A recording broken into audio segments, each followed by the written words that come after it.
because I'm an outsider who's interested in Kalinga culture. So let me share to you my views about Kalinga culture. So the objectives of my discussion today is to have, for us to have some basic knowledge about Kalinga society and culture. Secondly, to identify areas of potential culture conflict that may arise in the interaction between outsiders and insiders in Kalinga, and to propose ways as to how these conflicts may be prevented or mitigated. And thirdly, to orient the participants about the necessary tools for cultural sensitivity and competence, which Anne mentioned a while ago. Some of the slides overlap with what has been presented, so I won't go to detail to some. But maybe it's good to clarify that for outsiders, the term Kalinga is used interchangeably to refer to the province of Kalinga, and the people of Kalinga.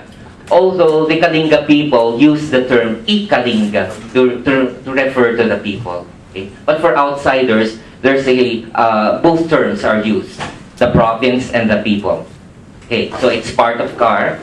Next, please. I could do it actually. This one. The province is mountainous and landlocked. Of course, there are many rivers in the area, Pasil, Chico, Tanudan, of course, Sultan. I focused on the three because my research area was Chananao, and for upland areas, these are what they practically sing. Pasil, Chico, Tanudan, of course, that's the song. Of course, the province has 8 municipalities. Now, Kalinga as an ethnic group. The culture of the Kalinga is not homogeneous to begin with, as there are diverse languages, diverse tribes, and cultures in the province. The Kalinga people call their language Kinalinga. However, the Summer Institute of Linguistics lists 8 distinct Kinalinga languages: Putput, Kinalinga, Limos, Lower Tanudan, Dubuagan, Mabaca Valley, Southern Kalinga, and Upper Tanudan. Which means, if they are distinct languages, they are not mutually intelligible with one another. And with each language having several dialects. Those speaking dialects of the same language understand one another, but of course there would be differences in certain terms, etc. But most people of Kalinga are trilingual, or probably more.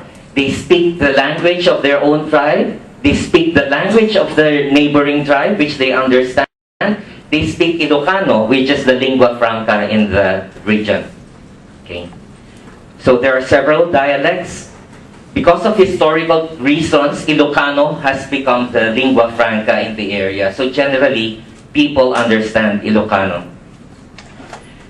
There are 48 tribes in the province. I'll explain later why I'm using tribes and not sub-tribes.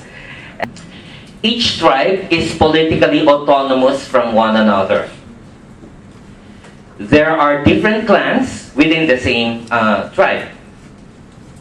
So I'm using the term tribe in the anthropological sense, where it is defined as a political organization in which local communities mostly act autonomously, but there are kin groups such as clans or associations such as age sets that can temporarily integrate a number of local groups into a larger community. So for example, Torcao, of course Tulgao, LNR interchange, GNK interchange. Torcao includes Tulgao East, Tulgao West, and Colayo. There are many occasions when they fight each other, but they unite every time they deal with the outside world. So this is the concept of a tribe. They unite temporarily while maintaining local autonomy. So are they tribes or sub-tribes? Anthropologists use the term tribes to distinguish different political groups. However, provincial officials of Kalinga use the term tribe as equivalent to the entire ethnic group. That is, all indigenous people of Kalinga belong to only one tribe, that is the Kalinga, and therefore, what anthropologists call as tribes are sub-tribes from the provincial point of view. Of course, this is part of the political agenda of the province to unite people into one group. That's why they call it tribe. Each tribe would have its own traditional territory or bugis. Okay? And IPRA calls it as ancestral domain because it is a territory that is possessed since time immemorial because ancestors have used them as their territories.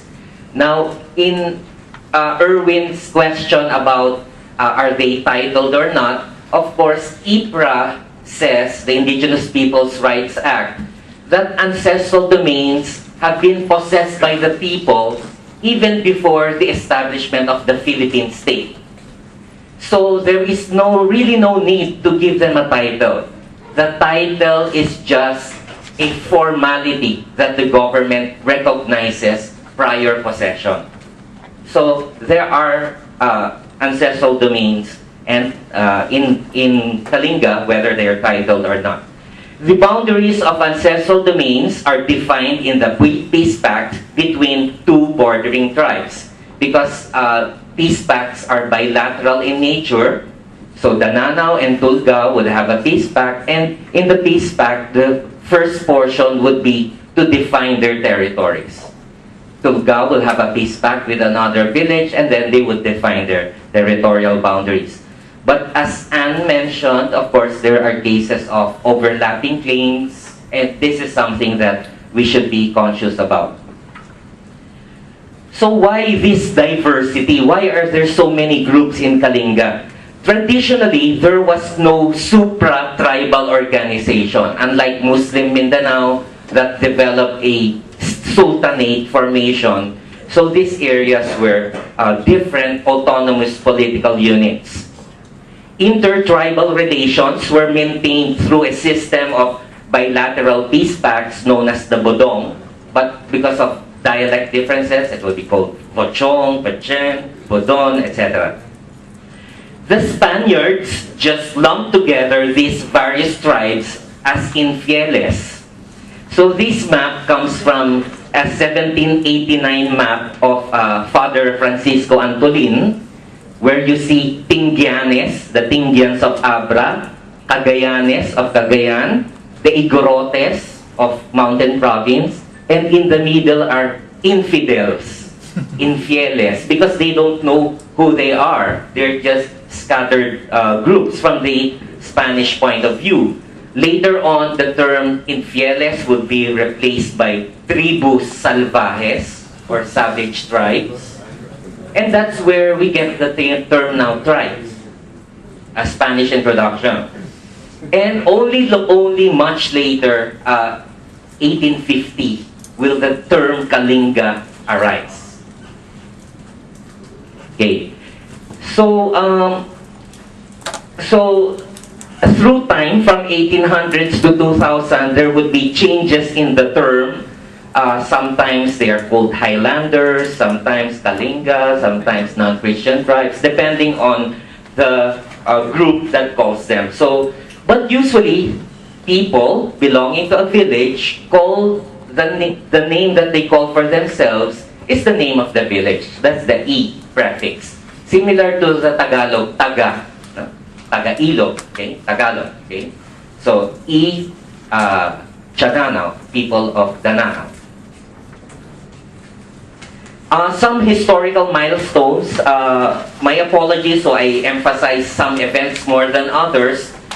Sorry for neglecting certain events. But just to show you that it was in the 1668 when the Spanish were already quite successful in entering Tabuk, area near Tabuk, and established a Roman Catholic chapel there. But eventually, the Spaniards transferred the chapel, and that's why the people in that area revolted. So, In 1835, there was a Spanish military expedition to Ginaang. Of course, in Spanish text, they're called Ginaanes. In 1850, the Spaniards were able to occupy Lubuagan and adjoining communities and declared it as a part of the province of Nueva Vizcaya. Okay. There was no Kalinga province yet. It was part of Nueva Vizcaya. In 1850, this was the first documented use of the term Kalinga, from the Gadang term Kalinga, which means enemy.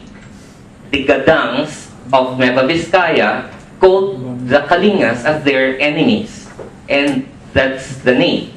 Of course, in Spanish, you don't have this nasalized sound, so it was pronounced Kalinga. Okay. Eventually, it is now, so people have accepted the term as a source of pride.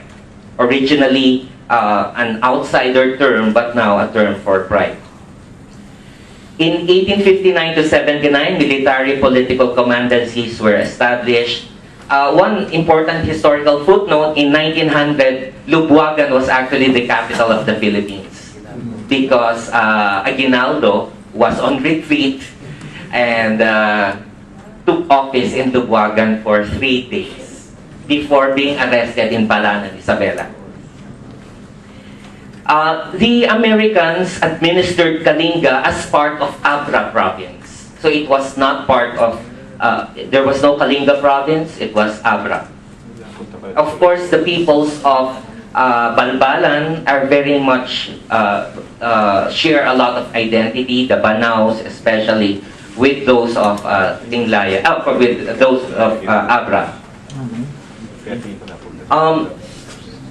The forerunner of the NCIP was the Bureau of Non-Christian Tribes, established in 1901. So the main categorization there for distinguishing Filipinos were whether they're Christianized or non-Christian. If we apply it now, it's very, it won't work in Kalinga because most people recognize themselves as Christians. In 1908, the province of Mountain Province was established with Kalinga as only one of its sub-provinces. Okay. And the first lieutenant governor of Kalinga, Walter Hale, was credited to be the one who encouraged the use of bodong. Although the bodong was really a Kalinga invention, but the Americans saw that it served their purpose of pacification. So they encouraged bodong in the area, or peace pacts. In 1909 till 1916, the establishment of road systems in the area. In 1910, the public school system in Lubuagan. Later on, the Bureau of Non-Christian Tribes were transformed to the Commission on National Integration. In 1968, this is already the time of the Third Philippine Republic, of course, the former big mountain province was split into 4 provinces, with Kalinga, Apayao as one province, and the capital now Tabuk. Probably many of you are familiar with the Chico River Dam project and the protests in Kalinga and Mountain Province because of this project. And it's important to revisit the events pertaining to the Chico Dam because this is one development project entering the community and caused conflicts. And we don't want to repeat that experience. Of course, there were a lot of protests by the people attacking camps, but unarmed, of course, like women attacking camps of the National Power Corporation, confiscating equipment, etc. Because there were no consultations done. Okay? It was all technical planning. There was no IPRA yet during that time. So there were no good practices with regards to public consultations. But this heightened militarization in the area, because the NPA eventually came into the area, provided their support to Kalinga protests. In my view, it was more of an alliance between the Kalinga and the NPAs. True enough, many Kalingas joined the NPA, but because there was a common enemy, which was the Chico Dam, the Philippine military, the Marcos government during that time, and the Panamint of Manuel Elizalde. Okay. In 1980, of course, is Miguel from Bugnay? Okay, so your Kopangat, Makling Dulag, was killed by the military, and it heightened all the more the protests in that area. Okay. Later on, there were efforts by the Kalingas and the Bontocs, because the Bontocs also of Mountain Province also have a peace pact system, and they organize themselves into the Kalinga Bontoc peace pact holders, later on called Cordillera Budong Association, and so on and so forth.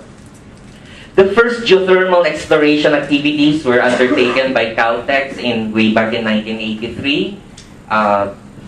It was not fully successful. They were able to do some testing, but eventually it fizzled out. There were also protests by the people. Meanwhile, of course, Panamint became OMAC, OMAC became ONCC, ONCC became NCIP much later on. In 1986, one of the first pronouncements of President Aquino was to cancel the Chico Dam project.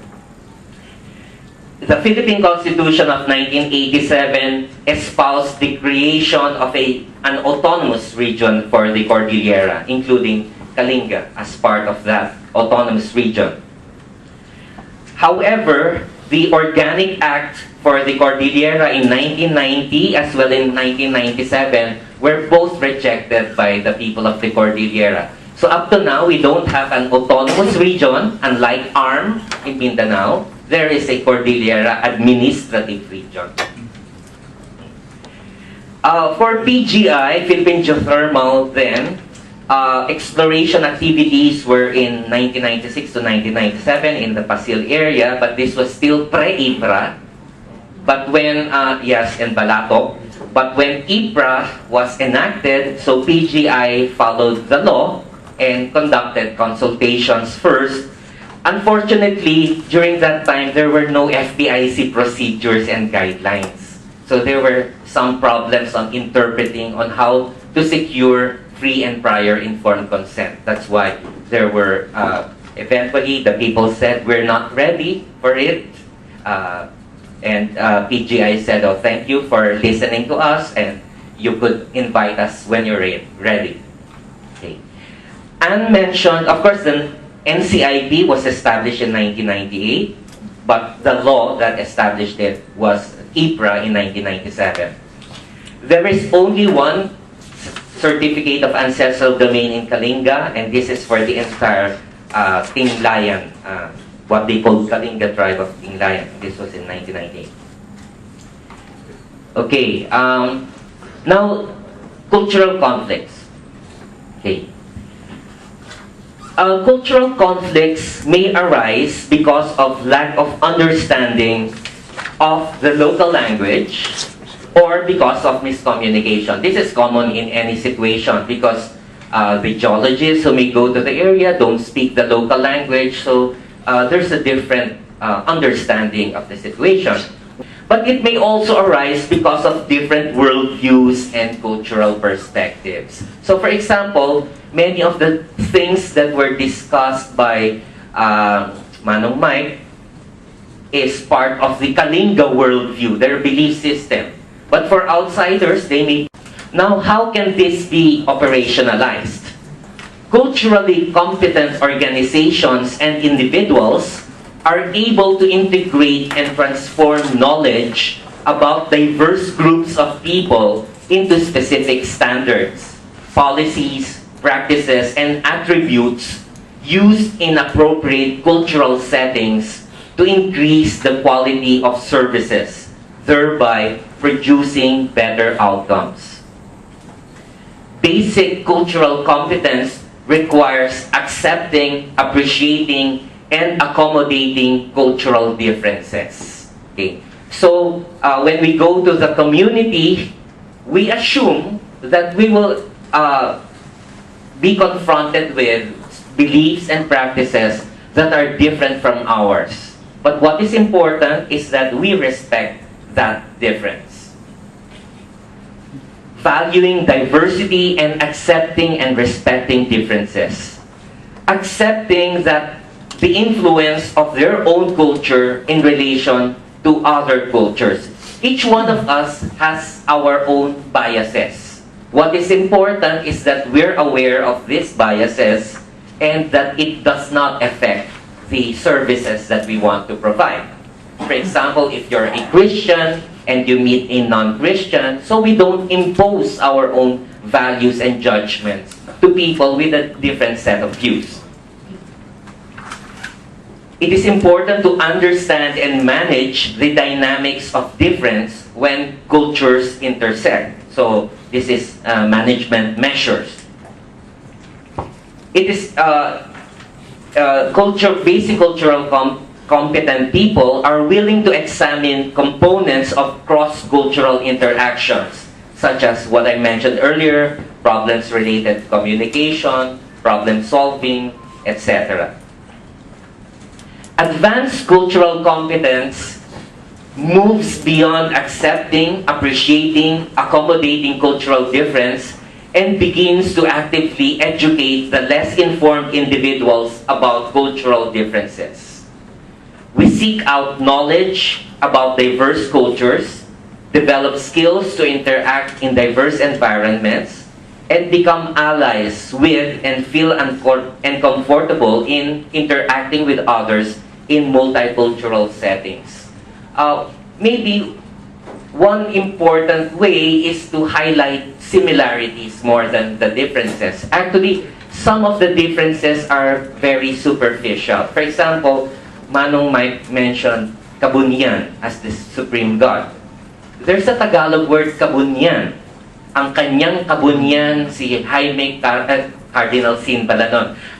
Kanyang kabunyan, si Cardinal Rosales, Gaudencio Rosales. Okay? Because it comes from the same source. Someone na ipinagbubunyi. Okay? Someone who is regarded, esteemed. Okay?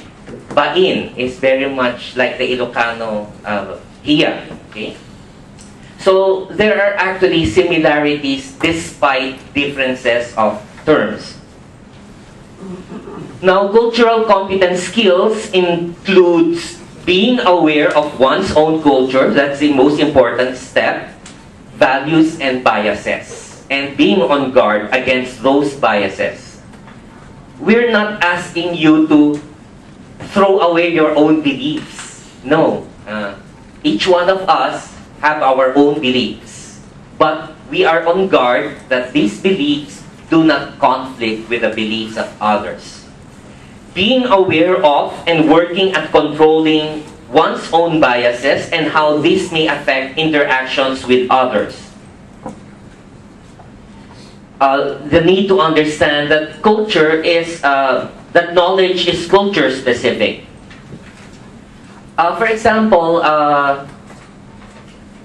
from the point of view of the Kalinga, the taboo on women, pregnant women crossing the river or walking beside the river is something very real to them and something more magical and religious. But of course, to think about it, logically it has useful function. Pregnant women are in a delicate and dangerous situation. And therefore, the cultural way of the community is to adopt certain rules so that women are on guard against possible harm. And this is their way of expressing this knowledge. The need for knowledge of institutional barriers that prevent some populations from accessing resources. For example, of course, many communities in the interior parts of Kalinga have problems of access because of poor road conditions, etc. The ability to build strong cross-cultural relationships and to be at ease with difference. Now, let me focus on some do's and don'ts in dealing with Kalinga culture. Of course, this is not a comprehensive list, and since this is actually just the preliminary orientation, probably in the future, it is better to develop like a cultural manual where different do's and don'ts in very specific occasions. Do's and don'ts in attending meetings. Do's and don'ts in eating. Do's and don'ts in exploring. But we can talk about it all right now. So let me focus on some more than others. There's a need to respect tribal boundaries. Your hosts, guides, and porters, among others, should come from the tribe where you are at. Once you transfer to another tribal territory, there should be a new set of hosts, guides, and porters coming from that new area. Proper turnover should be undertaken. This is because we respect different tribal boundaries. It's a form of respect. And also, people from the local area would be more knowledgeable about their situation. Within a tribal territory, respect also clan boundaries. This is more difficult to do. And of course, the Council of Elders would know what are the clan boundaries. Do not just transgress into anyone's family or clan property without any permission. Show respect to the people and their culture. Eat what they eat, drink what they drink. This is a real challenge. Now, I think Manong Mike mentioned drinking the water from your hosts is very important. Of course, you have to hike for several kilometers and you're really thirsty. Instead of drinking from your own mineral water, the best way is to ask for water from the host. Because that means you trust them, that they are not poisoning you. You trust their water. This is a form of respect. And their water is better because it comes from mountain springs. Okay. Show to the people that you trust them and they will trust you as well. Express your interest in the people's culture. There's no harm in asking about their beliefs, practices, etc. Observe the local customary laws. Now the problem is, customary laws are not documented. And therefore, there's always a problem that you don't know them. And you might violate something. So the best way, as what was recommended, is to ask the Council of Elders what the laws are. Because different communities would have different, they have similar patterns, yes. But the particularities would be very different from place to place. Be aware of the local taboos. This is the Pangilin and Paniyaw. And don't transgress into taboo areas. Now, one question was asked on what will happen if you violate these taboos. This is why we anthropologists distinguish between a taboo and a crime. A crime is something that if you violate, you will have repercussions coming from the political authorities, such as the Council of Elders, or the barangay, or the state. But a taboo is an offense where you get magical religious repercussions. It is God who will punish you. Okay. This is not unique to Kalinga. The belief, for example, that those committing incest will have children of Down syndrome is a Tagalog incest taboo, where it says, don't do that. Kaya ka pinarusahan ng Diyos kasi dahil ginawa mo ang bawal. Okay? So it happens in all communities. The important way is to know what these are. And again, the best way to know what they are is to listen to the community about what these taboos are, what these areas are. And they would know. And maybe one thing I would suggest is a quick community mapping where the areas that they don't have to go to. Traditional culture is basically built on oral tradition. Kalingas did not invent the writing. Okay? Thus, one's word is very important people will always remember what you said, what you promised, even if it was not written.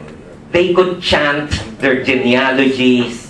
They could still say, oh, I know King Tin from 10 years ago, because they're very good in this oral tradition. So be careful in what one says. Okay? So they will always stick to what you mentioned. Especially conflicts between what one mentioned and another person mentioned, which may be different. So this is something that has to be managed and mitigated. Give respect to elders. Kalingas have a high esteem for their elders. Kalingas value equality, egalitarianism. Do not wear extravagant clothes and accessories because you will just like to highlight differences of class and wealth. Also, you might be vulnerable for people asking for your clothes as well, or your jewelry. Kalinga decision making is consensual. Be patient in listening to people's deliberations and in arriving at decisions. Community assemblies usually last until the wee hours of the night. But because that's a common time, because in the daytime they work, and they go on and on. Be patient.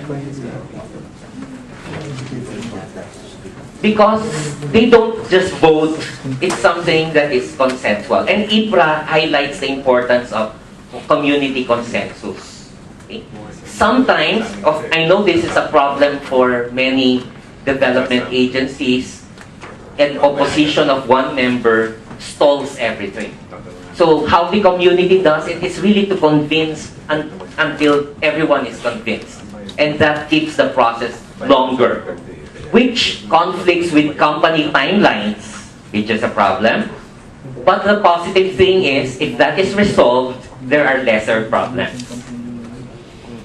More investments in time, but lesser problems later. During meetings, the men usually show off their oratory skills. Do not be intimidated by passionate speeches. From an outsider's point of view, parang ang naririnig natin as if they're angry. Okay? But it's because they're just very passionate with what they want to say. Okay? Does not necessarily mean they're angry at you. Okay? Learn some useful Ilocano or Kinalinga phrases. There were certain terms a while ago about kingship. You could call an elderly ama, or ina, or apo, okay, as forms of respect. While most Kalingas would consider themselves as Christian, formally, many animist practices, this is the belief in Ancestor Spirits, are still observed. The Kalingas have a high regard for their ancestor spirits. Do not be surprised to find tombs under the house or beside the house. It's very common there that there are tombs of ancestors within the house or under the house. So this is very common. To prevent culture shock, be prepared for certain scenarios, such as eating a dish that you are not familiar with, looking for a toilet when there isn't one, and other scenarios. So maybe if this was a workshop, think of possible scenarios that could happen and how do we deal with it. You ask them where the toilet is and they would say, it depends on you. It's up to you. Find it. And of course, when you walk, the pigs follow. They already know that you have ulterior motives. When in doubt as to what to do in a different setting, don't hesitate to ask your host for advice. Okay? Don't pretend that you know everything. It's always good to ask. Kalingas value reciprocity. Be prepared for people asking for some of your possessions as souvenirs. Let me have your hat, let me have your t-shirt. Okay? Be prepared to give token gifts, especially when you are about to leave the community. Don't give it at the start. We're not there to bribe. Okay?